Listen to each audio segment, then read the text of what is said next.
नमस्कार बंधुरा आशा करी सबाई भालो आछेन। এই রিমেলের ওয়েদার এই আবহাওয়াতে আশা করি এই দুর্যোগে সব ভালো আছেন, সুস্থ আছেন। আমরাও ভালো আছি। তবে এই প্রাকৃতিক দুর্যোগের কারণে বৃষ্টি ঝড় বৃষ্টির জন্য একটু নাজেহাল প্রায় অবস্থা। সেই কারণে আপনাদের কাছে আজকে ভিডিও পোস্ট করতে পারলাম না, তাই একটু বাড়ির আশপাশটা আপনাদের দেখাচ্ছি। দেখুন, এটা আমার বাড়ির পেছনের দিক। ড্রেন কোনটা রাস্তা কোনটা আপনারা বুঝতে পারবেন না। দেখতেই পাচ্ছেন একজনের বাড়ির গেট প্রায় হাফ ডুবে গেছে। রাস্তা কি কোনটা ড্রেন কেউ বুঝতে পারবে না।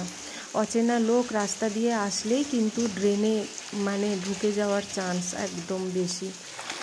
এইখানটা প্রচুরই জল, ড্রেনের কাছাকাছি একদম 1 হাঁটু প্রায় হবে। একদম দেখতেই পাচ্ছেন কত দূর। ড্রেনের মধ্যে যদি কোনো বাচ্চা দাঁড়িয়ে যায় তাকে কিন্তু দেখতে পাওয়া যাবে না।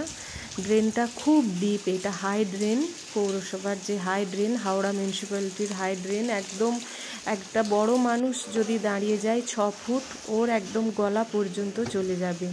তো এটা আমাদের বাড়ির সামনের দিকটা। এইখানটাতেও জল, প্রচুরই জল আছে, একদম গোড়ালি ডোবা জল।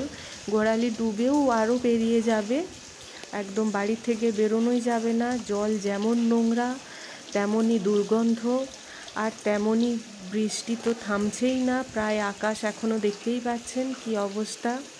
তো আজকে সেই কারণে কোনো ভিডিও পোস্ট করতে পারলাম না, তাই একটু ঝড় বৃষ্টি বা রিমেলের এফেক্ট যেটা আপনাদের কাছে শেয়ার করছি। দেখুন বাড়ির এটা সামনের রাস্তাটা, যে রাস্তা দিয়ে আমরা যাওয়া আসা করি, মেন গেট যেটা। তো এটা বারান্দার গেট, মেন গেট নয়। তো বারান্দার ভেতরটা দেখতেই পাচ্ছেন কি অবস্থা। আর সিঁড়ির নিচেও আপনাদের দেখাবো, আরেকটা পেছনের রাস্তা দিয়ে, এটা আমাদের মেন গেট। এবার সিঁড়ির দেখতেই পাচ্ছেন সিঁড়ির এটা পেছনের একটা গেট। এই গেটের তলাতেও পেছনের ড্রেন দিয়ে এখানটা ঢুকেছে। রুমগুলোর কি অবস্থা তা আপনাদের কাছে আজকে আর শেয়ার করলাম না, পারলে অবশ্যই কালকে শেয়ার করব এইটা। তো আজকে এই পর্যন্ত, ভালো থাকুন, সুস্থ থাকুন।